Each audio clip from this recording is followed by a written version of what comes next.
Good morning! Welcome to Vik I Sogn.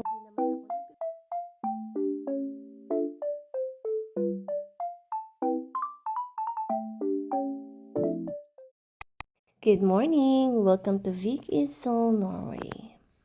Kakagising ko nga lang at ganito na nga ang view ko dito. Super excited na nga ako lumabas kasi wow na wow talaga ang view dito. At dahil nga di naman ako nagbe-breakfast, kaya dinadalhan niya na lang ako ng kape dito sa cabin. At dahil lumabas din nga kami kahapon at nabili nga namin itong waffle. At ganito nga ang nagiging morning routine namin dito sa barko.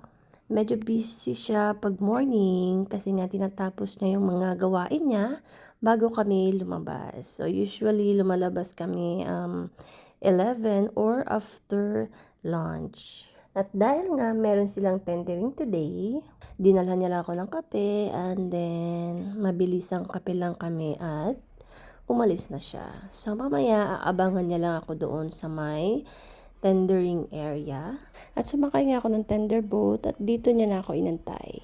At dito nga nila binababa ang mga guests galing sa barko. Super ganda nga dito. May in love ka talaga sa beauty ng Norway. At dahil nga nasabi nga niya sa ka-close niya ang port agent na pupunta ako dito, kaya nag-offer siya na pwede niya kaming iikot or ipag-drive papunta sa tourist area